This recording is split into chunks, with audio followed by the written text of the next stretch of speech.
Hello, ladies and gentlemen. Welcome back to Talos of Tech live on Twitch, and welcome back to also the new program that's now exclusively on Twitch, talking about Apple and the App Store, which has pretty much been the subject for the past three live streams, four live streams, I don't know. But it's always some App Store topic. There's a million things to about when it comes to App Store enacting this, App Store enacting this, new guidelines say this, revenue cut this, revenue cut this. It's all over the place. It keeps changing the subject, but anyway, Epic Games is the subject of today's stream, which I've decided I don't really like this subject because it seems to just go around in circles. Um, it doesn't really seem to have an end in sight. There's just people who don't like it, and there's people who like it. And I don't want to do a tech video on it. I don't really want to do an edited video breaking it down because I'll probably mess stuff up. I'm no expert. I'm not an app developer. I'm gonna miss details. But I can read the terms and conditions, and I can read what other companies have in regards to revenue cuts and what monopolies being. Um, but I don't think the iOS App Store is a monopoly. I'll put it that way from the beginning.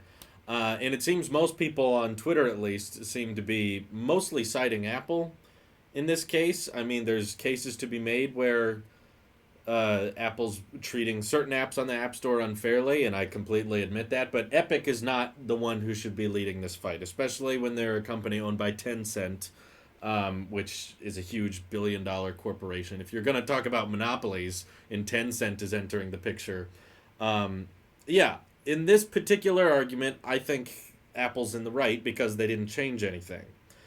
And Epic is the one who changed policy. Epic is the one who deliberately broke intentionally App Store rules. And because of that, their game got banned. And they got to launch this whole mass marketing campaign. But they totally are the ones who, like, Apple Store's 30% cut has been the same from the beginning. Like, that is not what's changed here. Although Epic would probably like it to feel that way. Epic wants it to feel like Apple decided to take a larger cut, and that's why the game isn't on the App Store anymore. But ever since Fortnite has existed on iOS, the revenue cut has been the same. It's also been the same on the Google Play Store. It's also been the same on the Xbox. It's been on the same for the PlayStation, the Nintendo. But there's a difference between all of these other places that would have, as you call it, monopolies, because Xbox has Xbox has a monopoly on the Xbox Game Store. PlayStation has a monopoly on the PlayStation Store. Nintendo has a monopoly on the Nintendo Store. So in the same way, I guess Apple has a monopoly on the iOS App Store. Yeah, I've seen the Fortnite 1984 video. I find it hilariously hypocritical, given they're owned by Tencent in the first place. um, but Apple has created one of the most successful, if not the most financially successful, mobile app stores of all time. Which is what I find funny is that people keep saying, well, 30% is too much, or they should allow alternative app stores to be on the iOS platform so that you can bypass Apple's guidelines if you want to access their platform, their hardware, their software that they created and they've regulated. There should be an option for people to bypass it. Even though any mobile app store that's done that has been less successful. It's resulted in a worse app market with not as high quality apps and customers not feeling as comfortable spending money on the platform. Google Play Store also takes a 30% cut, but you have the argument on Android that you can install alternative app stores, you can install places outside of the Play Store, but that has resulted in a platform with more malware, less security, more scams, and more people that are not willing to spend money on that platform. Which is why you see with the Play Store, it's on way more devices.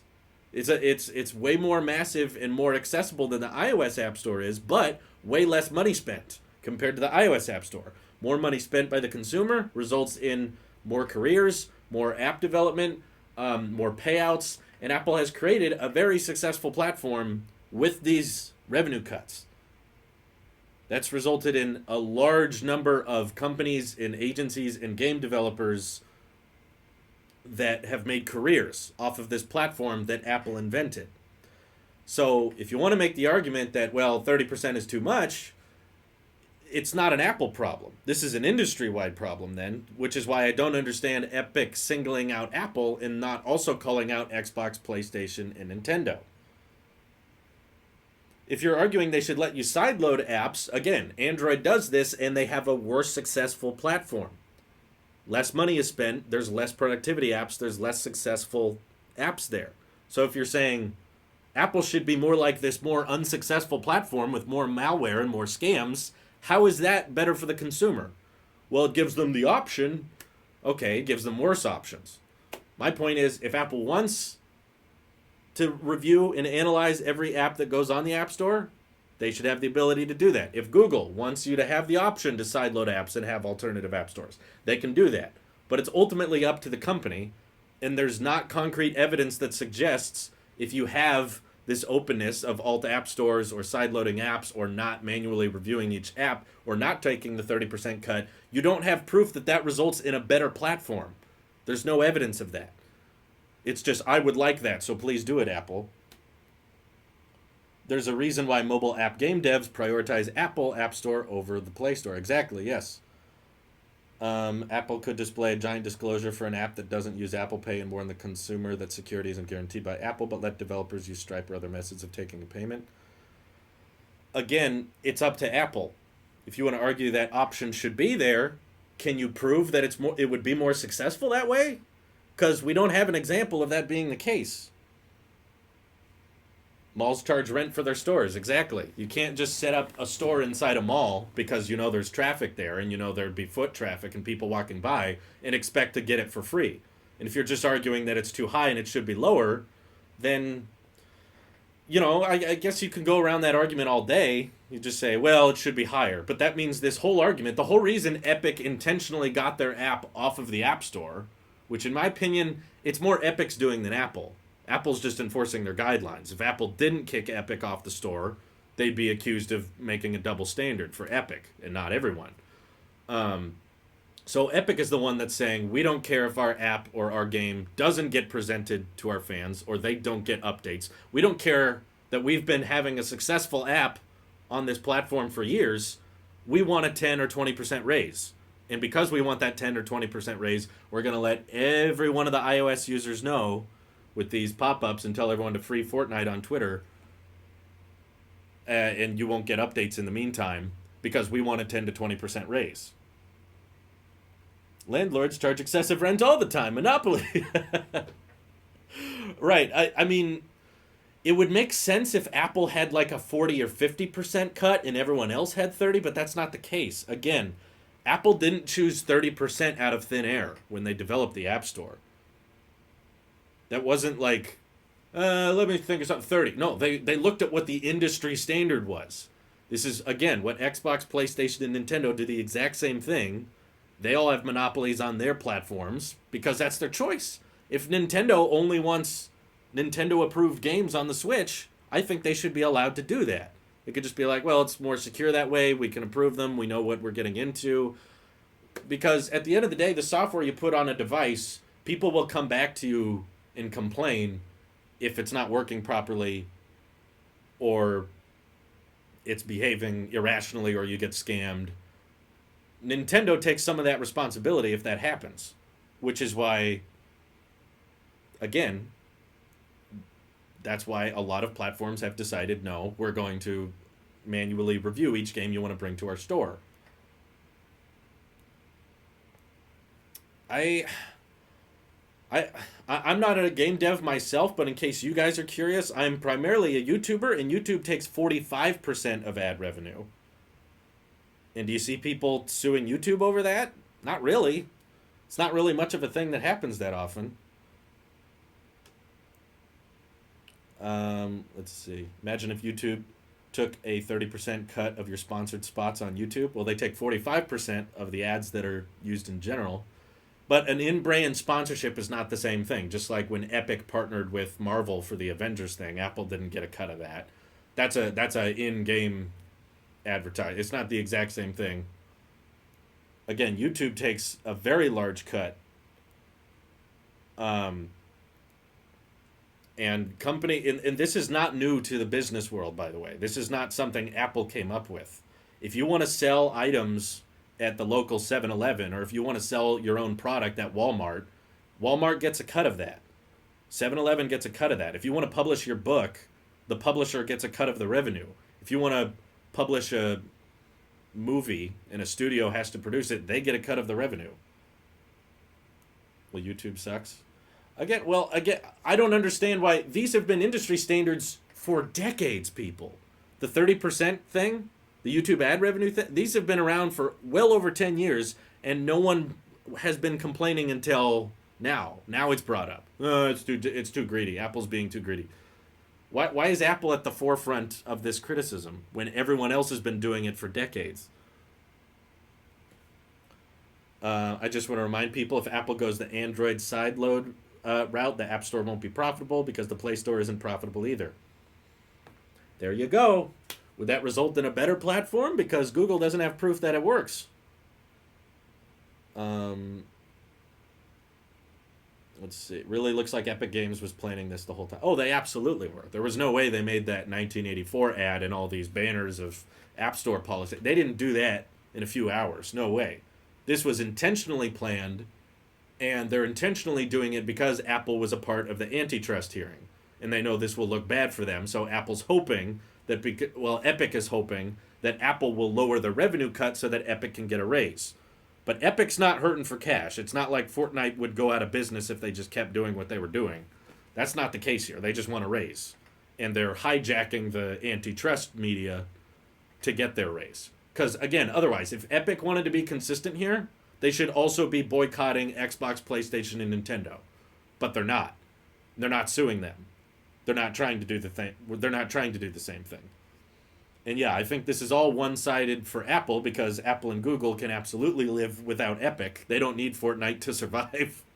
But Epic would have a very, very hard time living without Apple and Google, which is why, like I said, if the lawsuit does not favor Epic Games in this case, Epic will just go back to the way it was. They're not going to just get what they're not going to be like, we're going to leave our game off the App Store unless we get our pay increase. No, if they don't get their pay increase, they'll bring it right back because they need that revenue. It's far more crucial. Let's see. Why didn't they do a 1984 Fortnite type thing on Google? Again, because Apple's bigger, Apple's easier to hate on. I think they were half expecting Google to not ban their app, but they did, of course, because they broke policies. Epic are charged 30% on all other... Oh, I missed that one. It's absolutely a PR stunt, and I don't think it'll end well. Epic's end goal is to put their own game store on iOS and Android. Probably, but I don't think that's going to work out. I really don't think they have a case here because, again, this is not new. Apple making the iOS App Store the only way to access iOS is not a new thing. Let's see. Won't Apple lose money on their hardware and software sales other than Fortnite if the people who play move to Android? I don't think that's a significant number of iOS users. I'll be completely honest with you. I can't think of a single person in my life that only uses iOS because they can play Fortnite on it. They may lose a few people just because they want to play Fortnite, but that's a risk I think Apple's willing to take. It's not worth allowing side loading because of how unprofitable the Play Store is.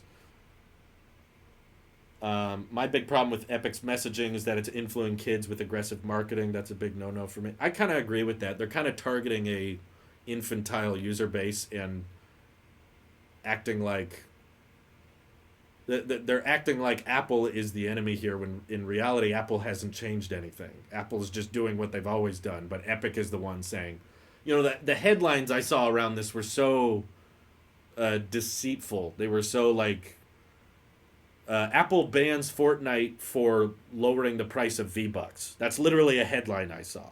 And I was like, that is such an oversimplification of the situation that's overly favoring Epic's side here. I think Spotify has a better counter-argument, to be fair.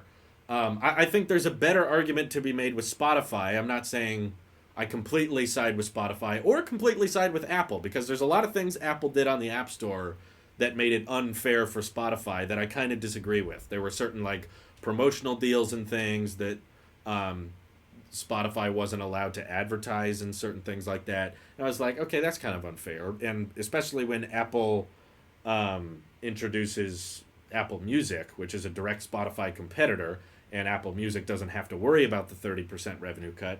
I could say, all right, there's an argument to be made there, but I mean, at the same time, Walmart can make their own in-house accessories that sell alongside competitors. 7-Eleven also does the same thing. They will sell their own products and services at their own 7-Eleven stores that compete directly and are more price competitive, and they don't have to worry about the revenue cut.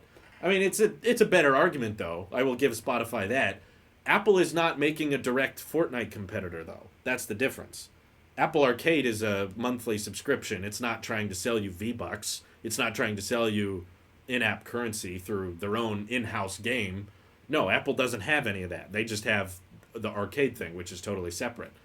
So in my opinion, Epic Games has less of a case than Spotify does.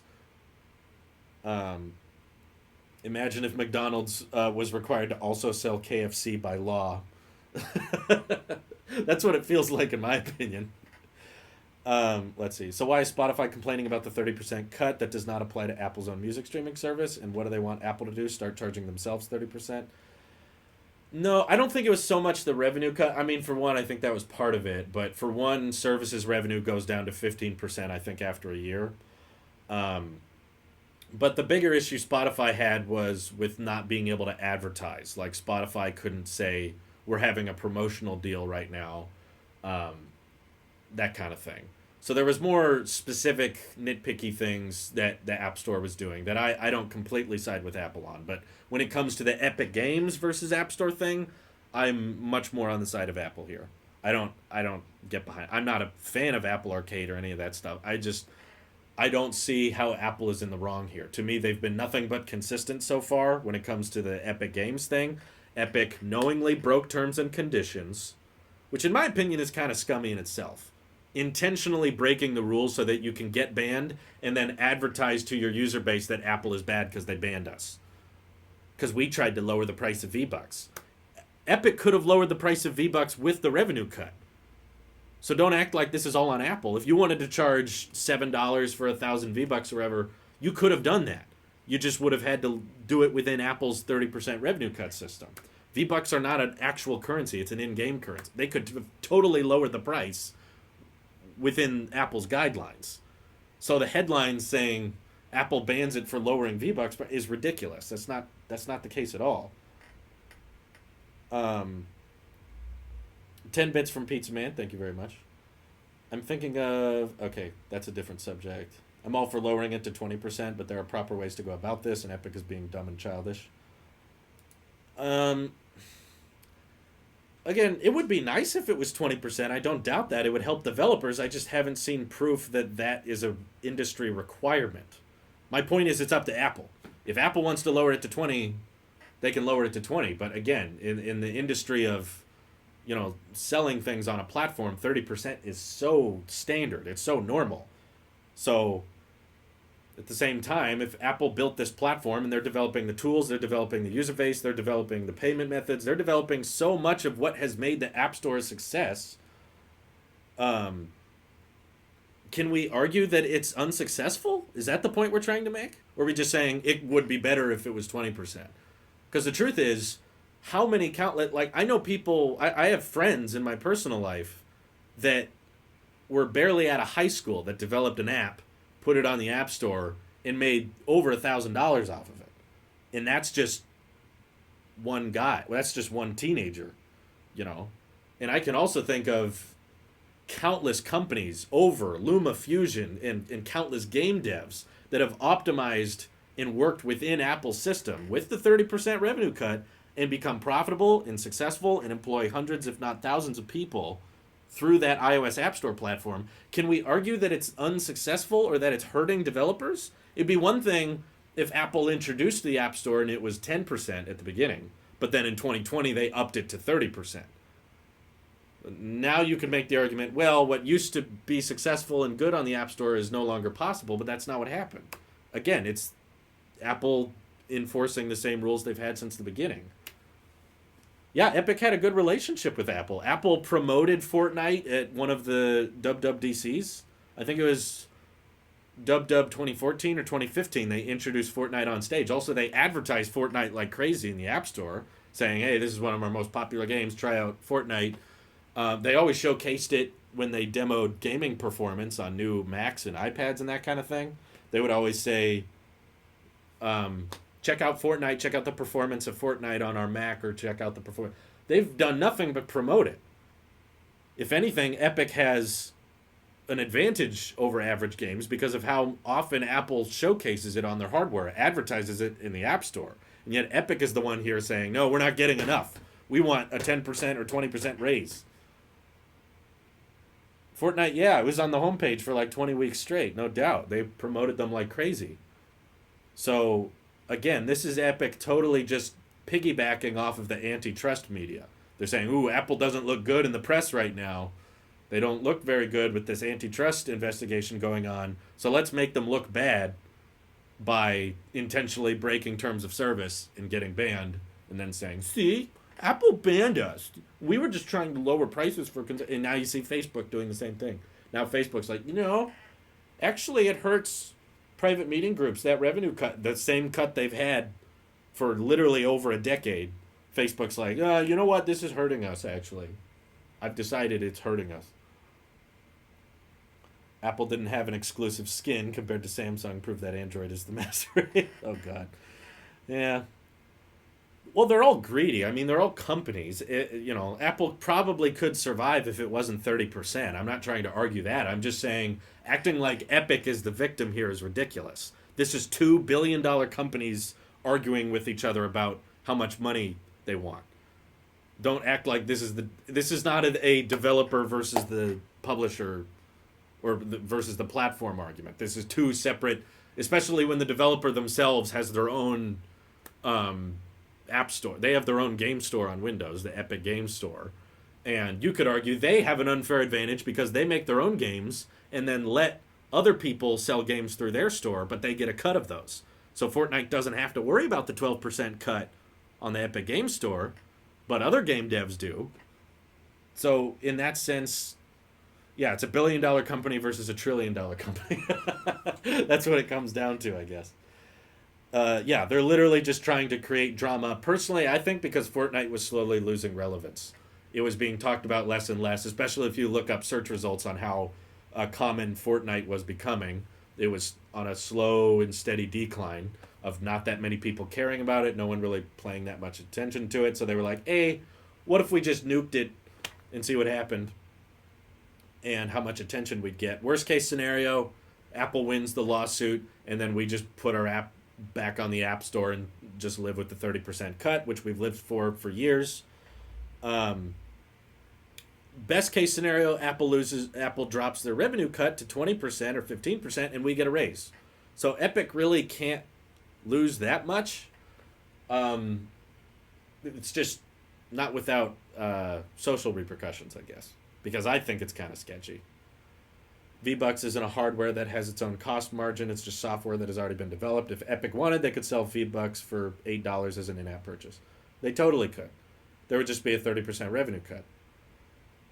Definitely losing relevance. I can't believe all they do is post about it on their socials. Yeah, it's a bad example. If you're trying to make the argument that Apple's App Store is being unfair, I think the Spotify case is much more reasonable. Again, I don't side with Apple or Spotify there. It's kind of a messy subject. Because on one hand, I would argue, yeah, it's kind of unfair because Spotify I don't think they necessarily invented it, but they kind of pioneered the idea of streaming music and not paying for it individually, but, just a monthly subscription, a free option for those who want it, but you can just kind of play the music you want. And then for Apple to enter that market with their own alternative, and they don't have the revenue cuts that Spotify has to worry about. Okay, I can kind of see how that's somewhat sketchy and it's kind of unfair. But at the same time, there is so many millions of apps out there and developers out there that come up with good ideas and new software, new implications. Is Apple not allowed to pursue any of those? Is Apple not allowed to try new things? Think of it like Shazam. Shazam was a third party app originally that could listen. You would open it, you tap it, and it could listen to music that was playing in the room and find the music for you.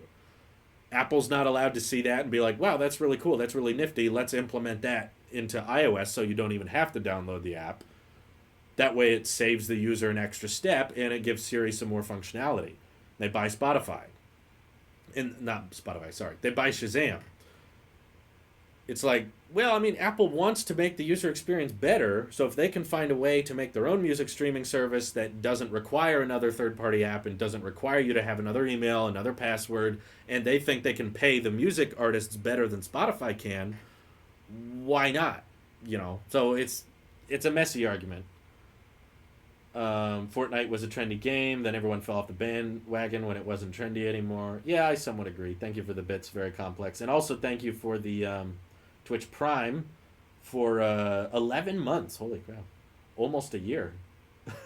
I'm glad Fortnite is gone. There you go. Yeah, I definitely lost interest in it. I mean, it was a fun game for a while. I played it for probably a year or two. I enjoyed it, but it definitely got tiring after a while. It wasn't super sustainable for the long term, I guess. I guess Minecraft is more long term sustainable, but I'm just mean, is it hypocritical that Apple allows Mac OS to download non-App Store apps but not on iOS? They're treating it differently. I mean, it's like saying it's hypocritical that they let you use a mouse and keyboard on the Mac but not on iPhone. It's just a design choice. Apple has decided that for the iOS platform, they want it to be locked down and manually reviewed, and that has resulted in tremendous success. And, obviously they didn't do that with the Mac, and it's been okay. But I think it's safe to say desktop, Mac OS has been around so much longer. Maybe it wasn't feasible for them to review every single app on the Mac back when they introduced it. But who's to say they won't go to that at some point? Maybe because of the backlash they won't, but Microsoft is even experimenting with this with Windows 10s. Some people don't like it, but that doesn't mean Microsoft's not allowed to pursue it. If a company wants to make a lockdown secure OS where they manually review each app, I think they should have the flexibility to do so. If you want it to be open source and sideload and alt App Store, sure, let them. But forcing it, like, just how many people I've seen say Apple has a monopoly on the App Store is just makes me laugh so much. That's not what a monopoly is, people. That's just their platform. Again, you can make all these same arguments with Xbox, PlayStation, Nintendo. You can make Disney has more of a monopoly. Disney has a monopoly on Disney Plus. Netflix has a monopoly on the Netflix streaming service. Amazon has a monopoly on Prime Video. It's not how a monopoly works. And also, I don't know. I know this is not probably legally how it works, but in my opinion, monopoly laws were more so set in place to prevent someone from having like complete control over an essential service. Like you didn't want one company to have all the power over water, or one of the biggest monopoly breakups in history was there was one company that used to own all of the phone lines. So basically all communication was owned by one phone company. So they broke them up into what we know today, which is Verizon and AT&T. Whereas treating an app store of a specific brand as a monopoly, as in like, you're not required to buy an iPhone. You can buy another phone and sideload apps if you want to. And then if your argument is, well, iOS is so popular though, why do you think it's popular? Do you think it was popular because they left it open source and let anyone put any app with no revenue cut? Or is it so popular and is it so successful because they did something right and they built the App Store the right way, in a way that you could regulate it, make sure there's not much malware or scams going on, and Apple approves of everything? That's why it's popular. Steve Jobs explained it in this video why the App Store is the way it is. Okay, I'll have to check that out later. Pizza Man, thank you for the bits as well. Vinny, thank you for the Twitch Prime and for the Chonk message. Wii Sports Game, where you at? Mac OS is a desktop, iOS is a mobile, apples and oranges. Yeah. They're both fruit, but I get it. Um, let's see. It's a long time. More smartphone companies will need to start to partner with Epic Games to keep Fortnite in the eyes of consumers on mobile, like preloading the Fortnite launcher. Sony did this with their Xperia 5 last year, but more companies need to do it. Fortnite Mobile wants to survive on Android at least. They might try, but in my opinion, it's kind of a. I'm no expert in this subject, clearly. I'm just a guy spewing off his ideology, which I'm literally the opposite of an expert in this field. In my opinion, it's not going to work. Because if you do the side loader and you do the alt app store route, you're going to see significantly less trust, less popularity, and less people willing to spend money on the app because that's what Google has noticed with the Play Store. Um, when you make things super open source and not really locked down or secure, and it's kind of everyone can develop whatever they want, throw it on this OS. In that case, people aren't as comfortable spending money, and the platform won't be as big because they know they have to download some other launcher. There's more steps basically to it. And as I've discovered as a creator myself, getting people to download new social media or new app store, new platforms in itself is extra steps that most people don't feel comfortable with. So if their goal is that Fortnite will only be available via the Android Epic Games launcher, um, it's not going to help them. They're just going to lose out. They would be much better off just taking the 30% cut and leaving it on the iOS App Store. They would do it. That would be much better. Do you at your Pixel 4a wanted to see a review? I think it shipped today. I'm not sure, but they finally charged me. I pre-ordered the Pixel 4a as soon as it was available, but I haven't got it yet. So as soon as I do get it, I will obviously do an unboxing and everything, and I'll review it. But let me see if I can track it. Order number? No, they haven't sent me a tracking number. Man, that's crazy. It's amazing to me that this phone, after tax, is $374. That's amazing. That's so cheap. It's under $400 even after tax. The iPhone SE can't say that. Actually, Google is getting some heat because they prohibited a Fortnite partnership with OnePlus and LG. Uh-oh. Sounds like Apple and Google might have more in common than we think, right? If Apple leans to Epic Games, that's cringe, bro.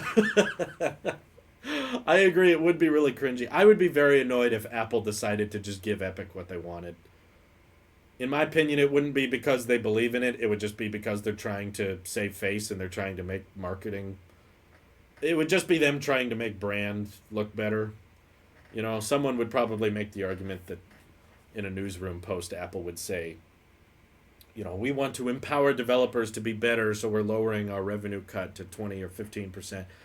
They would still just be doing it for the sake of marketing and just their brand not looking as bad as it does right now. Because even though I think Apple's in the right, they're getting a lot of bad press about this regardless. Epic just wants their own store, but it won't work. They made the Epic Store on Windows with a lower cut and exclusive, and Steam is still the king by far because it's just better. Well, that's my point. Even if Epic Game Store was better, people don't like switching libraries and switching platforms like that. It's very, very hard to convince people to switch. Steam, it's another great example. Steam has a monopoly on the Steam library, and the company who built Steam makes games, so they have an unfair advantage, right? Plus, Steam has a 30% revenue cut as well. So it's not like Apple's the oddball out. Again, Apple's not the oddball out charging 30% for in-app purchases or games and stuff like that. Steam does it, Xbox does it, PlayStation does it, Nintendo does it. Like, this is an industry-wide thing that I don't understand why Apple is getting the brunt force of. Adding third-party stores to iOS will not lead to developers getting more money, but a lot of stores with pirated apps and malware, which will ruin the secure OS argument, and people will lose trust in iOS and spend less money. I think I would agree with you. I think there's evidence that, Google tried to do this and it didn't work. So why do we want to change law? Why do we want to take Apple to court to make a statistically worse performing platform? That's what I don't get. If anything, it would hurt developers more so than the 30% cut, because Apple has proven with that 30% cut and with the regulation of the iOS App Store, you can have an incredibly successful platform that people are very comfortable spending money on.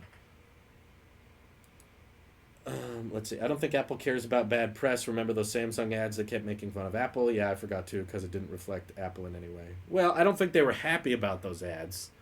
Ultimately, yes, I agree they stand their ground on them, but I'm saying adding the headphone jack back to the iPhone is a much bigger request than just lowering a policy revenue cut, in my opinion. Because I don't think they removed the headphone jack purely for monetary reasons. I think that was an intentional design choice to push the industry towards wireless. If Apple wanted to lower their revenue cut to 20%, sure, they would lose some money. They would probably lose millions, if not billions, but they would probably still have enough to be profitable. You know, the App Store is not their primary source of revenue, it's still hardware sales. As a tech nerd, I want Epic to win so I can have a third-party app store. As a consumer and from who is right standpoint, I'd much rather Apple to win. I don't know what third-party app stores would come up with that would be much better, to be honest. I've never seen something pitched on Android that's so much better than what's on the Play Store. It always turns into this knockoff niche market of weird apps that you got to be careful which one you download. Let's see. Apple bad sells views a lot more than Apple good. That's true. And Epic knew if they picked a fight with Apple, they would immediately get a lot of people on their side because people don't like Apple anyway. People are just leaning on the freedom argument too much when talking about Android and Epic's lawsuit, in my opinion. Yeah, I think we talk a lot more about the. You're going to hear me repeat all this on tomorrow's podcast because we did bring it up then. But there's a sense of entitlement, I think, that people just assume that mobile platforms just fell from the sky and Apple just happened to grab most of it. Sorry if there's a little lag there. I saw my OBS dropping frames. Yeah, you can just jailbreak. Go ahead. That's how you install third-party apps. It's not impossible.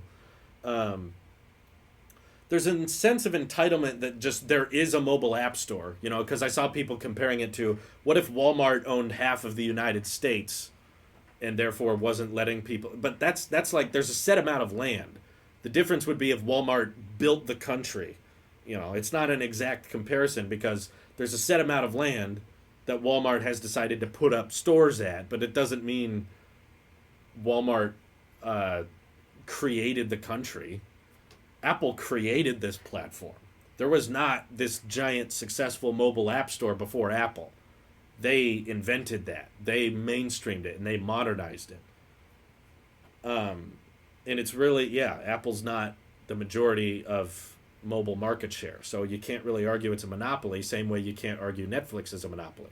Because anytime I use the Netflix has a monopoly on Netflix streamer, people say, well, there's other streaming services to choose from. There's other Android phones out there to choose from. You can pick another phone that's not made by Apple. I should be able to upload videos to the Tailosive network, but Drew has a monopoly. Well, that's mostly true. But Dan from Movie Reviews does get to upload, and I don't see those videos before they go up. And also the guy who runs Tailosive Music does his own thing. I've never heard his voice. I've never seen his face. But he gets to decide what goes up on that. So I don't entirely have... I guess they have to post stuff I'm okay with. If they started posting things I wasn't okay with, then that would be different.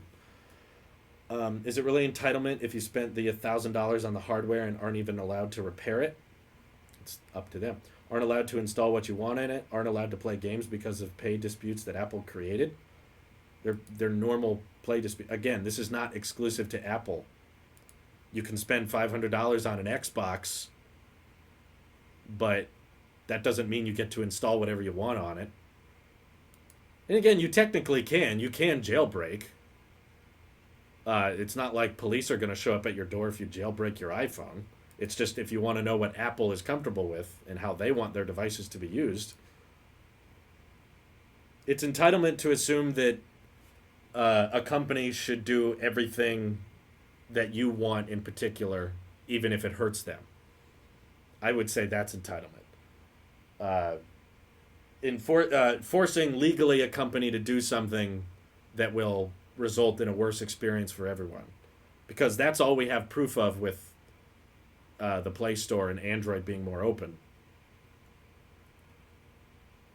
That's that has not resulted in a more successful app market. There's not as many productivity apps. There's not as many pro apps. There's not as good as games. There's not as much revenue spent, which would literally mean that if Apple did what Google did from the beginning, there wouldn't be as many jobs. There wouldn't be as many developers that are full time as there are now.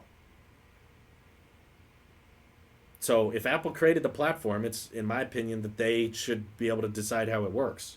We shouldn't legally force them to do it a certain way. That I see is that the court is not tech savvy, so they don't understand these arguments. Well, there's also another sense of the entitlement argument is that people a lot of the times go into it assuming I have to buy an iPhone. I can't buy anything else. That's not true. There are literally hundreds of other phones you can buy that let you do other things outside of the iOS App Store. Yeah, Windows 10X, Windows 10S, how is that any different? Epic Games talking about monopolies, even though they are 40% owned by literally the biggest monopoly ever. Yeah, that's the thing about Tencent. Tencent is not Tencent is not really who you want acting as your anti-monopoly argument, because that's kind of what they are. Right. The argument I used online is that it's not a perfect metaphor because honestly, app stores are so different than commercial and brick and mortar retail. It's not the same thing, but it's pretty equivalent to, say, Walmart, one of the most popular, biggest companies in the country, right? They generate so much foot traffic every day, every year. There are so many people that walk into Walmart that a smaller company that sells strawberries or sells fruit that sets up a little stand on the side of the road, they're like, man, we never get as many people here. Like Walmart is getting hundreds of thousands of people a day to walk into their store, but no one wants to stop at my block where I sell my strawberries. So what I'm going to do is I'm going to set up my strawberry stand inside the Walmart in the back and tell people that to buy these strawberries, you just got to pay me cash right here. Not at the register, just pay me cash right here, and then you can walk out with these. So now you're benefiting from the foot traffic that Walmart is bringing in, and you're bypassing their guidelines because Walmart lets other people sell stuff in there, but they get a cut of it. You know, Walmart, the super Walmarts now have a grocery section, so they're selling strawberries inside Walmart, and now you're saying we can offer cheaper strawberries directly if you buy it at this side, buy the bathrooms in the back, and then getting mad when Walmart says, no, you can't set up your own business inside our store. They're like, well, you have a monopoly on all Walmarts. This is where most people are coming. So this is anti-consumer. This is a monopoly on strawberries. It's like, you can buy strawberries at other stores. People can buy strawberries if you set them up outside our store. That's what the argument feels like to me. Wixo Melody, thank you for the donation. My God, Apple controls how the store works. Messed up. I'm going to sue Apple for having the ability to run their own store the way they want to. Okay, here we go. You can't buy parts to repair phones, which makes repairs more expensive than they should be. If you try to buy your parts outside of Apple, then they block your device. This is a different subject, but we're getting into it. Then they block your device from working properly, such as the fingerprint scanner or battery replacement, regardless of their OEM parts. Again, I don't understand why Apple is forced to supply third parties with parts if they don't want to. If they can, sure, go ahead. But as we've seen time and time again, a lot of third-party repair shops will botch repairs, and then people complain to Apple that their phone's not working, and they tried to fix it for cheap, and now it's not working. There's been tons of instances of that. So if Apple decides we want to be the ones to fix it, because if we do something wrong, we'll just give you a new one, that's their choice. Acting like it's a law that if you sell a product, you have to therefore sell every piece of that product to everyone who wants one. I guess I don't agree with. I'm not a repairman, so I can't really relate to the situation. But in my opinion, I don't see why the government has to get involved there. If there's another company that does sell individual parts to third parties and that results in a better product for the consumer, then more consumers would buy that.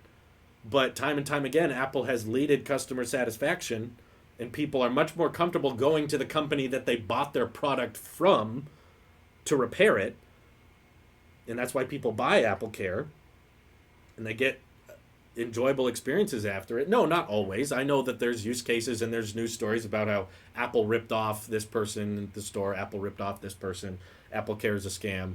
I've heard that too, and I'm sure it's not perfect because Apple, ultimately, there's employees in it that are people, and people make mistakes. I get that. But my point is, you don't really hear about news stories when a repair goes well, or Apple messed up the repair, so they just gave someone a brand new device and didn't charge for it. Yeah, it's a little different than ventilator stuff. Yeah, that's not the same thing. If you launched a TV channel called the Tailosive Network and it shows reruns of all your videos, would it be successful? I don't think so. I doubt it. Not really.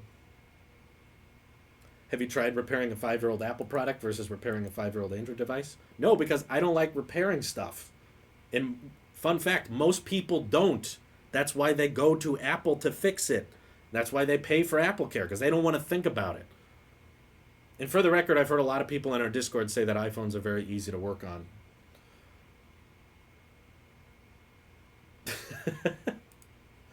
The 5-year-old Android device won't be getting software updates, but Apple will. Your iPhone SE will be getting software support in 6 years. Your Android device won't. So are we going to sue Google for not providing software updates? Because that's what I think is important. You guys are saying, I prefer being able to repair the device myself. What if I prefer the device to get 6 years of support? Are we going to sue Samsung and Google now for not supplying that 6 years of support? Most people can't repair on their own, so they got to go straight to Apple. It's because they don't want to. It's not that necessarily that they can't. It's not that they try to repair it themselves. Most people, if they drop their phone, they're like, ah, crap, I got to take it back to the store. That's what most people do. There are a few people out there that try to self-diagnose and fix it themselves, but that's not the majority. I know this because any company that has tried to make an easy repairable phone hasn't resulted in a popular selling phone. And phones that have harder to repair features, but aesthetic features and convenience features people care about, those do better than the phones that are easy to repair. Why won't Epic critique Sony? It's not like Sony invested in Epic, so to talk good about PS5. Oh, yeah, really. That's a good point. Apple blocks features if you repair the battery on your own. Again, they're allowed to run the product the way they run the product. If you don't like it, don't buy the product. You can vote with your wallet, people. My point is, if millions of people are buying into a company and they're buying into a product and a service that they enjoy, then I don't think the government needs to get involved to somehow make it worse because there's a small demographic that wants it to be done differently. They block battery health, yeah. Chris Norton, thank you for the donation for saying you like Apple. That's cool. Good for you. Gokster here says, I repaired my old Androids. Very difficult on iFixit rating. Twice, took 3 hours every time with no dedicated tools. You can repair by just watching a YouTube guide. Most don't want to do it. I agree. Again, if most did want to do it, phone companies that prioritized repairable devices and making parts more accessible, they would sell better, but they don't.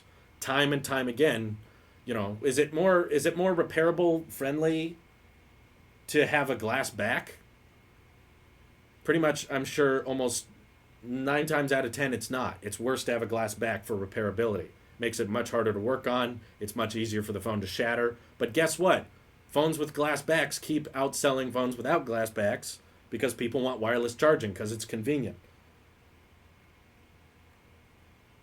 If Apple wants to block third-party battery repair, that's their choice. They've resulted in a very happy user base where people keep coming back year after year because they've prioritized things that certain people care about. And if you don't like it, don't buy the product. It's just that simple. The repair shops have made a business around iPhones and want to lift off the success. That's why they complain they can't repair them.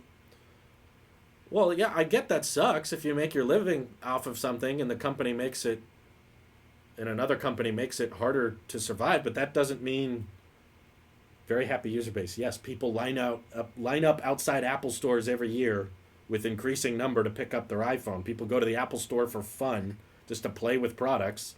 Yes, that's a happy user base. Check the consumer satisfaction reports and the awards they win.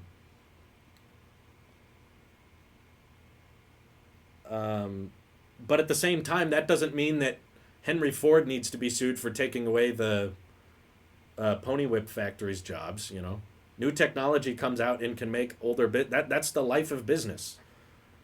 Business isn't a thing where you're meant to have unfair advantages in the business world. I mean, think of SpaceX. There's people saying like, "Hey, if you buy a product though, shouldn't you be allowed to do what you want with it?" You are. Again, the police aren't going to show up to your house if you try to fix your iPhone. But just don't expect Apple to help you out if they say, this is how we want you to use the product. If you don't use the product that way, we're not going to help you. It's not, if they don't, it's an endless argument. I don't know why you think you're going to convince me of anything. Like, there used to be giant facilities that built, horse and buggies. These coaches that you could get inside and hook up to your horse and ride away with. All right? Now the automobile is invented. These horse and buggies are becoming kind of dated and pointless. So does everyone who worked on them now got to sue the automotive company because they don't have jobs anymore? Are we going to sue Tesla for killing the internal combustion engine because those people want jobs?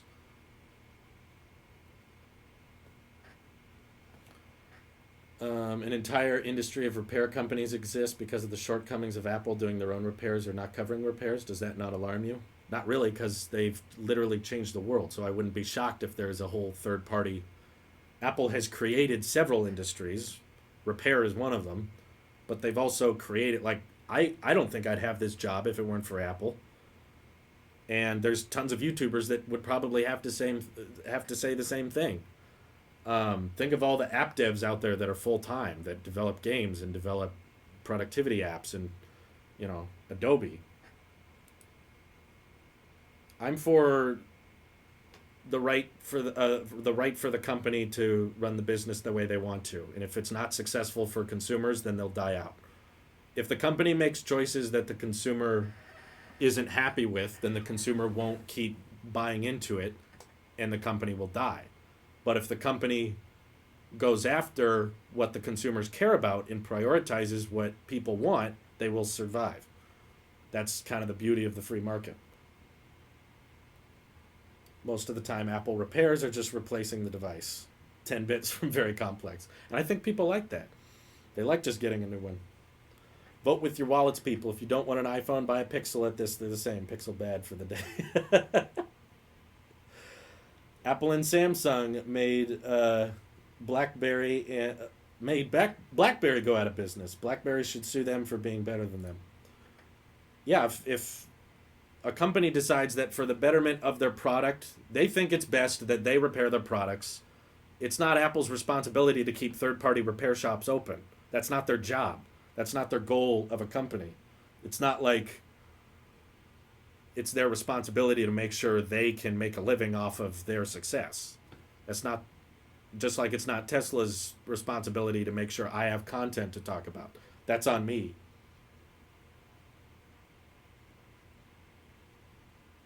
Siri shortcuts is a monopoly. Everything's a monopoly at this point. Let's see. Because it's far better to have a repair shop in my town than sending my laptop for 2 weeks to Apple and lose productivity.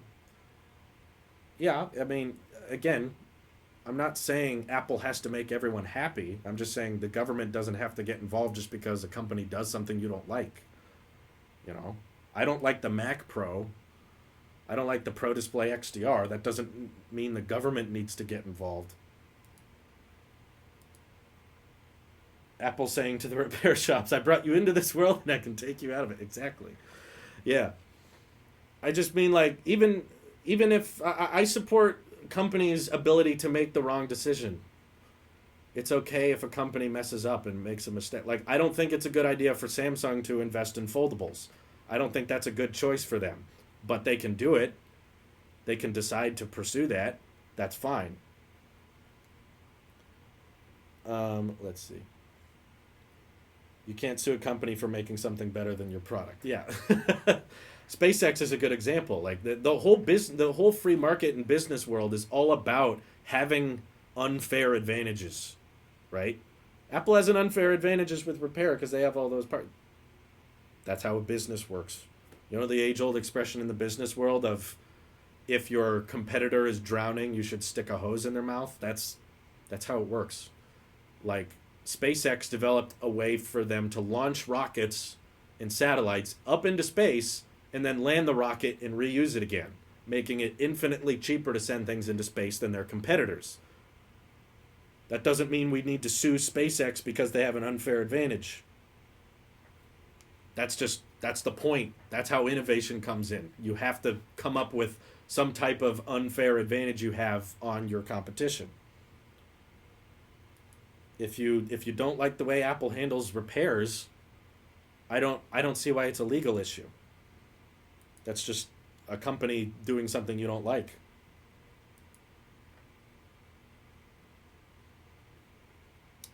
I would say it's unfair. If another company can't find a way to land their rocket, but SpaceX can, it's not really fair, is it? But that's how the business world works. The government keeps bailing out stagnant Ford and GM for billions. Just let them die and have Tesla take over already. Thank you for the bits. Very complex. I agree. Um, so anybody who has an unfair advantage is a monopoly. I guess Apple has a monopoly on the A13 chip and the A14 chip at the same time. Yeah, there's not that many other companies that has thousands of stores that you can just walk into and get support with. If Apple decides that they want all their repairs to be done first party in house, again, that's their choice. And if it was really that bad, the company would suffer from it, but it doesn't seem to be the case. Most people mentally feel much more comfortable bringing the hardware back to the company that built it than just some guy at a shop. Because, yeah, there's a lot of great third party repair shops. I don't dispute that. My point is, there's a lot of bad ones too that screw up stuff all the time. And Apple doesn't want that for their consumer. And Apple doesn't own 100% of the market, they own 100% of the things they build and own. Um, let's see.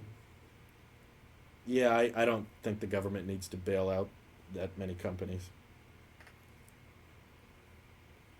Yes, Nazi Labs got a very crappy customer support experience with the iMac Pro, but I don't think that means that the government needs to step in and force Apple to do it differently. There's no such thing as an unfair advantage in business. Every advantage comes along as a result of conscious actions. There's an interesting take. Screw Monopoly. Apple has a tic tac toe on the App Store. uh, oh well. I take my device into Apple. They look at it. They most of the time replace it, and then there, I walk out. I've heard that countless experience with people in the Apple community as well. People like Nick and Sweeney who break their devices all the time. Um, the goal is not always to make as much money as possible, but that is, that's how a company survives.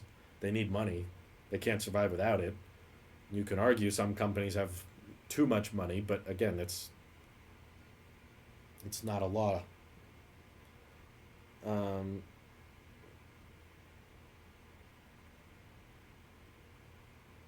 a lot of people are just stating random things now in the chat. Yeah, it's called capitalism. Let's see. Is the argument being made that if customer service is bad, then we need the government to step in? And yeah, exactly. One person's experience is not indicative of the absolute truth. That's true.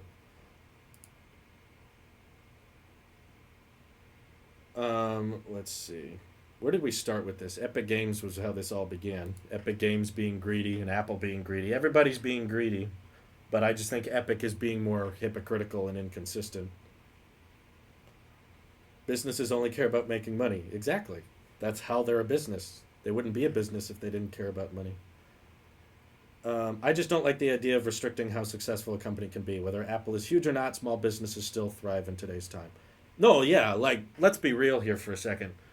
It has never been easier to start and run your own business. There's never been a time in history where it was this simple. We have literally reached a time where someone like me can be self-employed, and let's be completely frank here, make way more money than I deserve because of how tech companies have built up platforms and let people create content on them. You can literally just watch YouTube videos about how to code, follow online tutorials to figure out how software engineering works, and develop apps for the app market and make millions of dollars. That's happened. That has never been possible. Like, that would have never been a thing 100 years ago. There's certain things the government should step in for, but I don't think that repair policy being not what you want it to be is one of them. Um, the consumer shouldn't be allowed to make potentially wrong decisions. That's the vibe I'm getting from the argument. Wait, what are you saying? The consumer shouldn't be allowed to make potentially wrong decisions? Uh, that's not. I don't recall anyone making that argument. Of course, the consumer can make the wrong decision. People buy Android phones every day. No, I'm kidding. Um, no, like just the same way that companies sell like lotto tickets or casinos exist. Those are financially horrible decisions, yet it's perfectly legal. People do it all the time. Um, let's see. I don't recall that argument being made once. I don't know where I said the consumer shouldn't be allowed to make potentially wrong decisions. I said the business should be allowed to run their products and their platforms and their services as they please. Like, why has this never come up with YouTube and ad revenue? I don't get that. Like, this is all of a sudden a big thing with 30% revenue cut with Apple. YouTube has been around for 15 years, and they've taken 45% of ad revenue. No one's ever made a case against that, even though that's higher than the industry average. Unless the service is unfair or forces the consumer into a corner, I don't think there's any need for the government's involvement. Remember when Bill Gates ruled the world, then the government stepped in because Microsoft was too successful? I don't remember when Bill Gates ruled the world, to be completely fair. Um, yeah, Epic. It's more like cringe games at this point. Oh, man. Saying Apple shouldn't offer a proprietary repair service for home buttons is like saying Netflix should open their subscription service to a third party. It's probably very different, but I can see some similarities. Um, let's see. Screw business. We are a non-profit organization. Yeah, if money didn't matter, they would just give away all this stuff for free. Let's see. I'm able to repair my own car and electronics. That why I want. That's why I want on my devices. That doesn't mean you should make the same decision. And also, don't buy Apple. I also hire a mechanic if I'm not able to fix certain things. Well, there you go. Again, there's no law saying that you can't. There literally like there's no law saying that you can't rip apart your iPhone or you can't modify your cars. Well, to a certain extent, if it becomes dangerous, that kind of thing. I just mean um, you can modify stuff to a certain extent legally. It's just don't expect the company to help you out. If they institute a policy that says we won't help you if you do X, then they can do that. Is my point. Um, reason why you don't hear about Google and YouTube is because Apple headlines bring money in their pocket. Yeah, that's very true. Whoa! Holy crap! That's a big donation. Thank you, Chris. 5,000 bits. It's wrong to use Android. That's. I mean, it's not. It is not wrong to use Android. Just use whatever you want. That's kind of the big message Tailosive Tech has tried to make from the beginning. It's not to get everyone to switch to Apple. I prefer Apple, but the point is, use whatever you want. Just don't hate and criticize people for using something differently from you. Should companies be allowed to shut down functionality of your product if you fixed it, shutting down functionality that wasn't affected? If you broke terms of service and you broke the policy, sure. Let them have, it's their product. They can make it the way you want. They want to make it. You can fix a car on your own, but most people go to certified mechanic or Honda. And that's also only more doable with older cars, even outside of Tesla. Even when it comes to newer gas cars, it's getting harder and harder to repair them yourself and expect some kind of help under warranty if you start modifying it yourself. Um, Again, OP for gaming, you're just complaining about Apple, but that, again, we're going to keep saying the same thing. Don't buy it then. You having an issue with how they handle something doesn't change our opinion of that's their choice. Because the argument isn't about is it good, is it bad. The argument is Apple can decide how they want to run their product, and if you don't like it, don't buy it. It's just that simple. Rymo87, thank you for the Twitch Prime sub. Love the videos so much. We'll keep my streak as long as I can. Wow, 5 months. Appreciate it. Thank you very much. Let's see. New Tesla feature. Bring a battery bank for extra mileage. Yeah, that'll work. Good luck with that. Let's see. The live stream has turned into a discussion about capitalism. Well, yeah, when it's Epic Games versus Apple, $1 billion versus $1 trillion. To be honest with you guys, like if a company makes something and it does well, it's because they've come up with something that has some sort of value that people like. And Apple has clearly come up with something that people are comfortable spending thousands of dollars on a year. Every company does it. Okay, then they've probably done it for a reason. If there was a profitable and logistical reason to make third-party repair better, then more companies would be doing it. The fact that they aren't is proof that it doesn't help them very much. So why change it? I have Fortnite on my iPad before the app was taken down, and I can still play it. So far, people who already had the app, it's still playable. Yeah, I'm aware of that, but I believe that Epic can't update the app when new features come out and new software changes are implemented. So they might be stuck on that version of Fortnite for a while. Yeah, Epic is also suing Google, to be fair, but they're not suing Xbox, Microsoft, and Nintendo, which do the exact same thing. How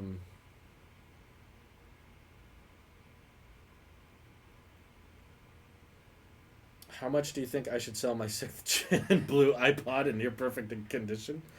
Most people are selling it for $80 to $180. Are they getting that for it, or are they just asking that much for it? I don't know. I didn't think many people would buy that today. Original box and lightning cable? Probably 100. I wouldn't pay 100 for it, but I don't know. Why can't I sell stolen GTA 5 keys on Epic Store? Shaking my head. So anti-competitive, gonna sue. I love all of the metaphors being built out of this argument.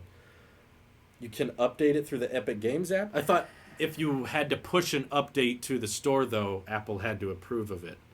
So now they can't do that anymore.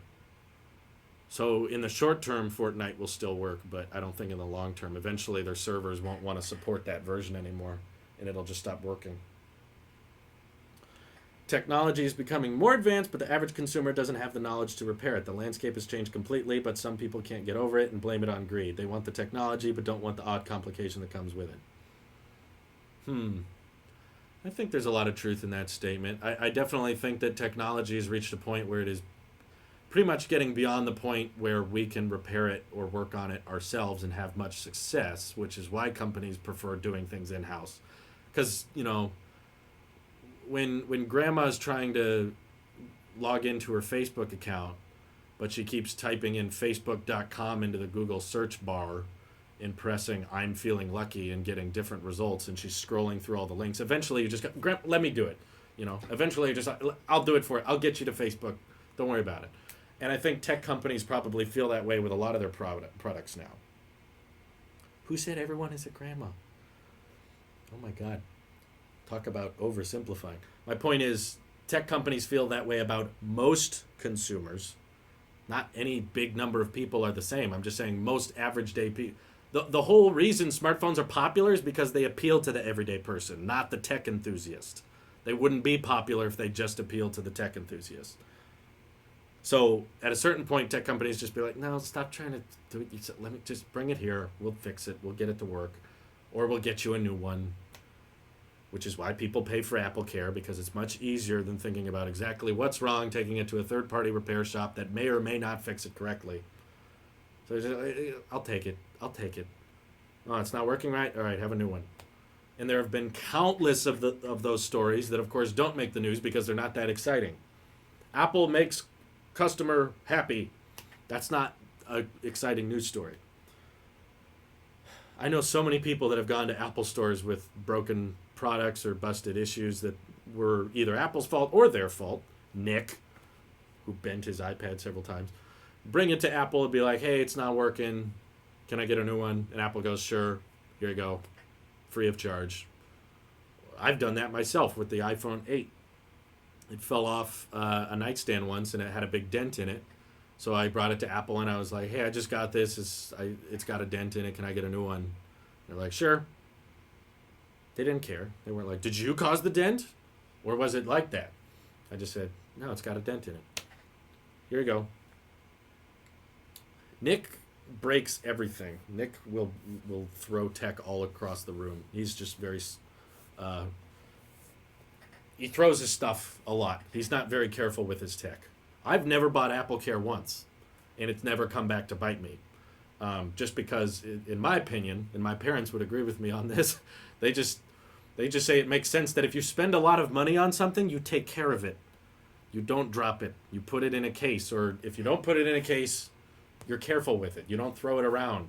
You're cautious where you drop it.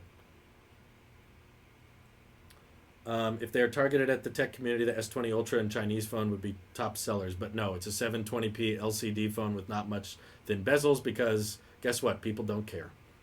It's true. Smartphones and laptops and iPads even, these would not be popular if it weren't for companies making them accessible to the average everyday person, the grandmas, the people who don't know how to self-repair. I can't repair the Intel processor myself.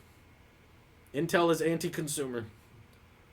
Yeah, Apple just straight up gave me a new MacBook Pro for dead pixels on the touch bar. That's awesome. That's great. How are you supposed to repair AirPods? That's true. There's also a lot of products that are built but not really with repairability in mind.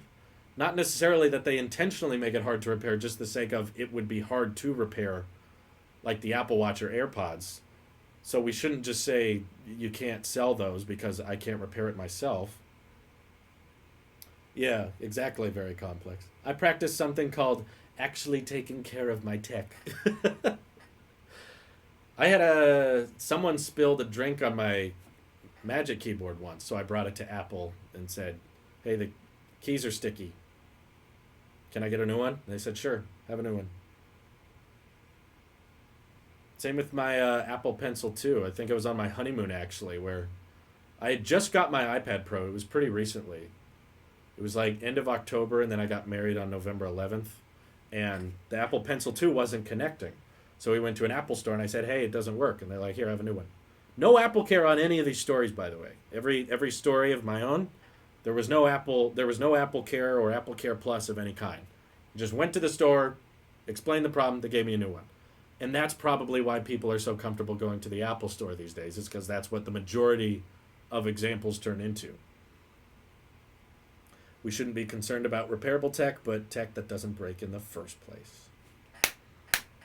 Well said. Thank you. Much more important. The only reason a Homo sapien has even went to the Epic Games Store is because they were selling GTA 5 for free. I like how he used the word Homo sapien. Like, not anyone of this species has gone to the Epic Games Store other than to get GTA 5 for free. That makes sense. Epic can be happy Apple only took down the app and not banned their developer account. Otherwise, Fortnite would not even start anymore. True. They could do that. Isn't there something in the terms and conditions of the app dev that says if you sue them, then they can revoke your license? If Apple is the most valuable company, then why isn't Tim Cook the richest man in the world? It says a lot about the distribution of the revenue, so it goes a lot more into the people and the employees and the R&D than it does, individual people, top executives. How'd they replace it for free? I don't know. That's just what happened. They did it. I can't get a free 8-year-old game at a crappy store. No! He's not a majority stakeholder. Yeah, that's kind of a big difference. Is a lot of people insinuate a CEO has a certain amount of money based on how many shares they have, but they don't necessarily have the ability or always the opportunity to sell those shares in the first place. So their net worth might be a certain height, but that doesn't mean they have that much in liquid cash. Just email Epic Games so that they can send you the Xcode file so you can install it from your computer. Wonder how many knockoff Fortnite games are going to succeed now. Oh well. Epic probably thinks PUBG had a monopoly on the Battle Royale sector. But doesn't Tencent own a lot of PUBG anyway? No, Steve Jobs actually didn't accept much pay. They had to pay him something, but if you read his book, if you talk about people who knew him, he didn't want that much money. If you saw the house he was living in when he was alive, it was very average. It was very basic. So basically, to accept payment, they were going to build this like really fancy yacht. He had a very basic house. The only really fancy rich thing he had was a private plane. He could fly anywhere in the world when he wanted to. Tencent makes PUBG Mobile. Tencent has like 80-something% of Epic and owns PUBG entirely. I think Tencent has a monopoly on Battle Royale games. Because the only ones that most people play are Fortnite and PUBG, right? There's other ones out there, but they're not as big. 40% of Epic. That's a monopoly, I think. I think Tencent has too much control. Pog. They have a Battle Royale monopoly, I think. Steve Jobs' goal was to not sell garbage products. That's a good goal. I think we could all apply that to our lives. Why can't I use my 1998 iMac anymore? Apple's doing planned obsolescence. Let's all raid Apple. Okay, fair enough. Let's raid them. There's no one there because everyone's working remotely. But yeah, fair enough. Tencent also owns 5% of Tesla. No. Monopoly. Monopoly alert. There's too many. Yeah, that's in case you guys didn't know what I was referring to when I was saying that Tencent complaining about the App Store monopoly is very hypocritical. Actually, you know what? This shirt was a gift. I don't think it's from Tesla. I've looked on their website and I don't see a shirt like this. I'm pretty confident that the people who got this for me for my birthday was my sister, which was very nice and thoughtful of them. I like the shirt. It's comfortable and everything, but I think they got it off some third-party store, which is good, I guess, because we wouldn't want Tesla to have a monopoly on Tesla merch. That would be bad. Very Complex ironically donated 10 cents and said, Trump, I can fix that huge problem with 10 cents. Way too many companies. They own everything. We need more Tim Apple controlling the iOS whatever. But the swipe, Tim, was awful. The home button, much, much better. His Mac only got updates for 7 years. Ugh! Planned obsolescence. How long do you think technology should last until it's classed as obsolete and the company stops acknowledging it? As long as they want to. Let's get that out of the way in the first place. Realistically, I suppose it depends on the product. You know, something like AirPods I wouldn't really expect to last 7 years. Physically, just the batteries, it's not really possible. But I feel like after a certain price point, like if it's over $500, if it starts, I'm not talking about higher configurations, because I saw someone getting on it with me on Twitter because I said, it's kind of stupid that the Galaxy Fold 2 is going to be well over $2,000 probably, and it's only going to get 3 years of software updates. Like, can you think of another $2,000 product that only gets 3 years of software updates, and someone was like, "What about that gold Apple Watch?" And I was like, "Okay, that's different. That's like, it's not the starting price of that item. That's just a version of that item with high quality materials that makes it super expensive. It's not the same thing. The Apple Watch technically still starts at $200 for the Series 3 and like $400, $500 for the Series 5. So if it's over $500, $600, I would expect it to last longer than 3 years, more like 5 or 6. You know, the iPad Air 2, that was $500 and it got 7 years of support, which is pretty cool. Um, but I wouldn't expect 7 years on everything. Six is pretty good. That's what the iPhone SE is getting. 5 is, I would say, standard. 5, I would say, is enough that I wouldn't criticize it. 3 is too low in my opinion for anything over 500, $600. Let's see. Ironic how Tencent is one of the world's largest monopolies despite being based in a communist country. That's true. Yeah. Let's see. Apple doesn't support my Apple II. Now we're getting into the China isn't communist discussion. I think they have communist practices, but it's probably a much bigger spectrum than anything. 4 years? 4 years is okay. If I had a spectrum of it, I would say 3 years is not great for anything over $500, $600. 4 years is okay. 5 years is standard. That's pretty good. 6 years is great. 7 years is wonderful. Anything more than that is just surprising. Um, 2 years is like a joke. If you spend $6,000 on a MacBook, it must have an 8K display and an 8K camera. No, it doesn't. Oh my god. They have a free-ish market, but in principle slash law are communist. Yeah. There's certain. I don't think they have copyright law in China, which is a little different.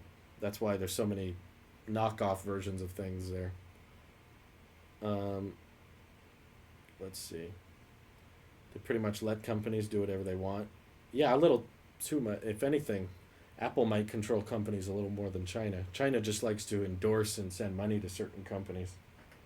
Well, it's probably not true. I mean, if a company in China started saying bad things about the Chinese government, I don't think a company can do whatever it wants. For real. Oh well. This has been a particularly long live stream, so I'm going to wrap it up. But it's been fun. I love diving into all these topics. Topics I don't feel like making videos on because I'm just going to. It's just going to turn into how many dislikes can we get the Apple sheep and then response video after response video. I don't really need to go there. I'm okay just spitballing on live streams as a official professional consumer, a guy who buys products and talks about them for a living and has very obvious bias and very obvious subjective opinions. Um, I'm just a guy. Don't get too offended. It's just an opinion. And I appreciate the bits, especially Chris Norton today. Wow. He donated 5,000 bits. That's crazy. Thank you very, very much for that support. Um, should I go longer? I could technically go until 3 o'clock. You shouldn't feel afraid to express your opinions. Oh, Chris Norton again. I know someone who uses a 4S, so I think your phone should last. Oh, it definitely will, but I'm not keeping it. I just talked to my dad recently, and he's agreed to buy this off me once I get my new phone. So, yeah, expressing opinions is a good thing. Chris Norton is insanely generous. That's why they call him Chris Norton 2000, because he goes above and beyond. Uh, I still have an original iPhone that works. So, yeah. In regards to just the phone lasting and operating, sure. That's one thing. A lot of people seem to confuse communism and authoritarian. The Chinese government is the latter. I'm not very well versed in that subject, but I believe you. Yeah, I hope it's not the 4S on iOS 9. Yeah, that would not be good. I don't know anyone still using a 4S. I can't think of anyone. Isn't being a biased consumer the point of Tailosive Tech? Yeah, but it's also like I was kind of hoping to make the point of, kind of the live and let live argument of let people buy what they want. I have no problem with anyone because there are tons of people in my personal life, friends and family, that do not like Apple and don't buy their products. I have no problem with that. I have no issue with that. Um, I guess I have more issue when people say that because Apple doesn't do something the way I like, then the government needs to get involved to make Apple behave the way I want them to. That's when I'm like, what? Why? Why do we need that? I mean, fight for it, do whatever you want, but I'm not budging on that subject unless someone can come up with a better counter argument for me. No, I don't want to make a video on this. I'm just going to get a bunch of responses again. No thanks. Randy just said he canceled Apple Music. How could he? How dare someone call themselves a host of the Apple Sheep podcast and cancel the great Apple Music? Who would ever cancel Apple Music? Who could do that? I can't think of anyone else who would possibly cancel Apple Music. Ridiculous. Let's see. You should interview Tim Cook or go to Apple headquarters or something with Apple. Okay. I'll just email Tim real quick. Ask for an interview. The Council of Apple Sheeps will decide your fate. Yeah. Apple products are high quality. I agree. Oh, Chris Norton uses a 6S. Chris Norton, I appreciate the donation. Thank you. You should stop donating, though, honestly, because I'll be fine. I don't need the money. I'll be okay. And get yourself a new iPhone. Get yourself something nice. Save up for that iPhone 12. What side are you on? I lost the start of the stream. I'm on the side of choice. If Samsung wants to make a foldable and they want to provide software updates for 2 seconds, sure, let them. If Apple wants to make a MacBook and they only want you to bring it to the Apple Store for repairs and they don't want you to repair it yourself, fine, let them. If Apple wants to make a product that only gets software updates for 3 minutes, fine, let them. If Google wants to take 45% of ad revenue on their own platform, it's their platform. They own it. They get to make the rules. And if they take more, I'll be upset. But they've paid me a lot. And when you're using someone else's platform and profiting off of it, you kind of got you can't be a chooser. You got to live by the rules of the companies that are letting you survive. You got to abide by the rules of the companies that build the platforms that have careers made out of it. That's just how it works. I'm on the side of choice. Just as much as consumers have a choice, businesses have a choice.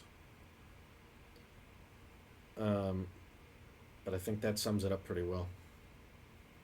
If the business makes poor choices that the consumer doesn't like, then they'll go out of business. Just like Blockbuster, just like JCPenney, just like Quiznos. If they make poor choices, they'll end up paying for it. Beggars can't be choosers, exactly. You can't bite the hand that feeds you too much. You can complain all you want, but that's how life works, folks. That's how it goes. Anyway, it's been fun. It's been real. This is my second conclusion to the stream. Don't expect a video on this. I think it's better for longer form content anyway. Yeah, don't like how Sony runs the PlayStation division? Go to Xbox. Will you juju on that beat? I don't know what that means, but okay. Thank you all for watching. Oh, Chris also has an 11 Pro. Got it. Yeah, capitalism. There's so many issues, there's so many problems, there's so many things wrong with capitalism, but it seems to have been one of the best forms of government we've come up with so far, if you consider throughout all of history that humanity has existed. We've got a lot of cool things that have come up since capitalism has been a thing. And there's a whole bunch of problems with it, but it seems to be the least problematic form of government so far. And I'm going to get all kinds of backlash from that. Anyway, yes, the stream is ending. Bye, everyone. Have a good day. Take care.